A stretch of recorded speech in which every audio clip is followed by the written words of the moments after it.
Yeah, are you the general manager of Centerra, or are you the general manager at McWhinney, or are you both? General manager of Centerra. Okay, I just thought I heard you introduced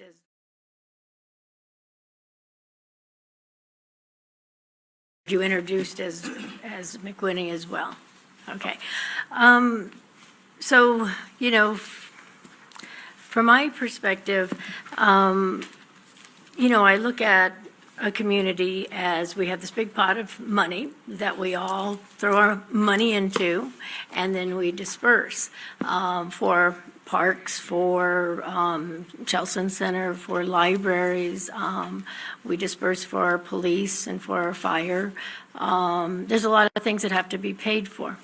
And so my concern is that it looks like, from what you presented, the revenue that Loveland gets out of this, the sales tax revenue, is about, you know, $4.5 million last year. It looks like that's what it was. So is that enough to cover all of those costs that we have? And I was hoping to, you know, get some of that. It sounds like it's going to be like pulling teeth. But if there are, what are there, 6,000 or 7,000 people living in Centerra, is that about? Okay, about that. So that would be, if we go with Police Chief Ticer's numbers, that's about 1.5 police officers per 1,000 people. And so that's their salary, that's their retirement, workers' comp, medical, everything like that. It's their cars, it's their uniforms, it's their everything. And then we built a fire station, so that's $1.5 million for that.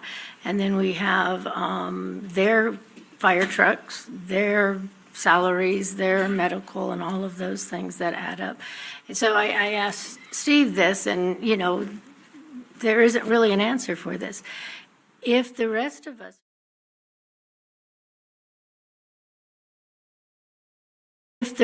us are required to pay 3% to fuel the city of Loveland, how do I explain to people that you're fueling your own with 1.75? The math just isn't there.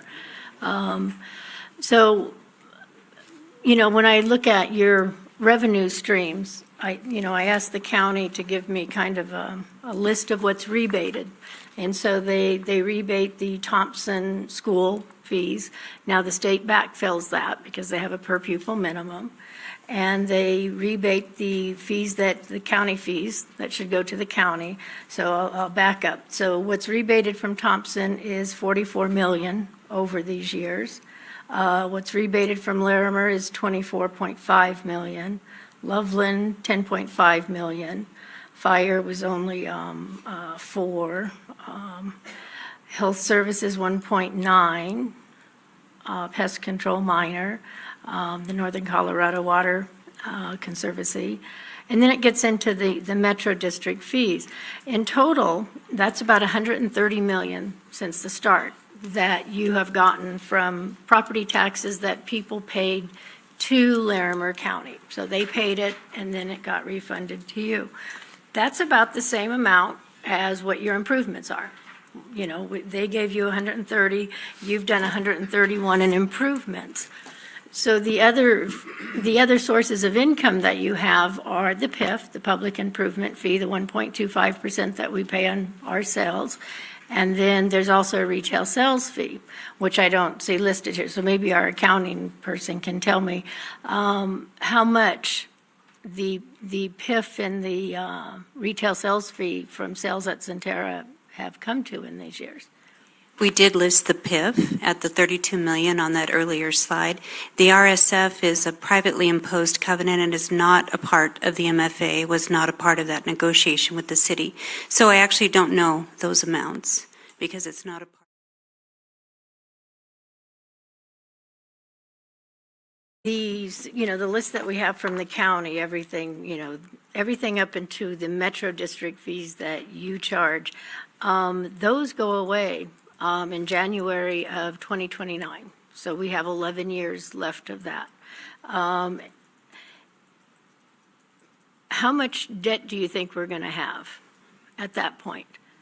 If we owe $188 million now, what do you project the debt will be when the TIF runs out? I'll try to answer that. I don't have the numbers in front of me. However, what I do know is that we've set the debt up so that after the MFA expires, the debt load will only be paid by the Centerra Metro District, and it will work within the Centerra Metro District's revenues only. So right now, what is the mill levy we're charging in the metros on the District Number 2? 47.6 mils. Okay, and that can go up to 72? It can. Okay, so if you're a shop owner in Promenade, how are you going to deal with that huge increase? We're not planning on increasing the mill levy to 72. Okay, how are you going to? At the current level of 47.6. That's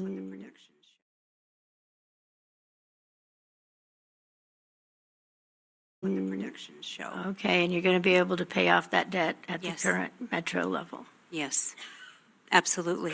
We couldn't go out to the market if we couldn't prove that. So I'm trying to get my head around, we've done 131 million in projects. We've taken in 130 from the county. We have PIF of, I don't know how much that's been over the time, the retail sales fee. There's also like a specific property tax. There's some other revenue streams. How is it we owe 188 million?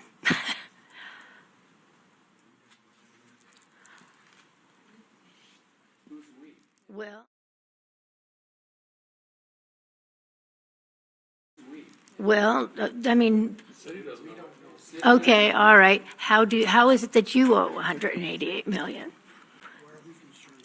Some relevance here, Mayor? I mean, that's your business. You don't have the floor.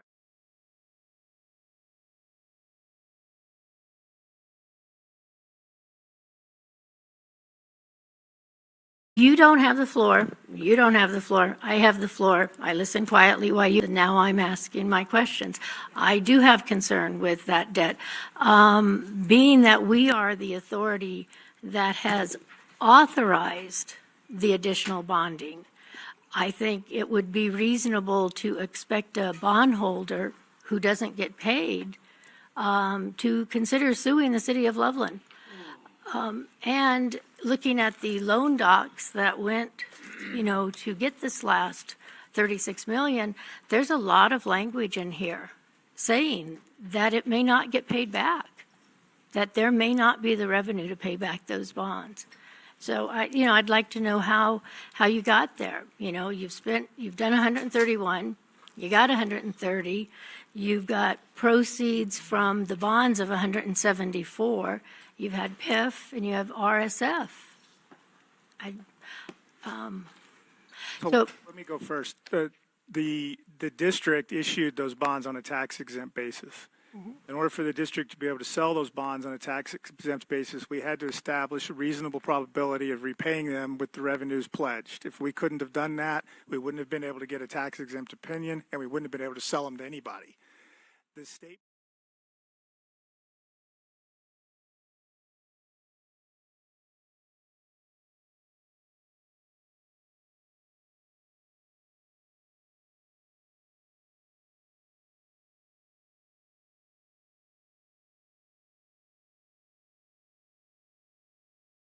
the statements in those documents and in the offering documents that speak to the fact that the thing may not be repaid, those are disclosures that the bondholder has to be made aware of. The world may blow up and they may not get paid back. But from my point of view, I'm proud of what you do for our city. Thank you. And if I ever change that opinion, you'll be the second to know. Just keep up the good work. Thank you. And I'd like to hear from the other counselors too. Well, I'll just make it brief. I agree. And so I fully support what you guys are doing, and I definitely appreciate the $200,000 condos. I'm sure there was a point to all the questions that the mayor asked. I just haven't figured it out yet. Yeah, I would, I can remember Loveland before realtors every 3 or 4 years would make the trip out to California to try to talk to the McWhinney's. You've come and you've stayed, and Loveland, we're glad you're here. And I would like this update. Maybe do it every so often. Well, once a year, but It really was helpful. Thank you. One other thing. It looks good out there. What I've seen, you do what you say you're going to do. So just stay the course.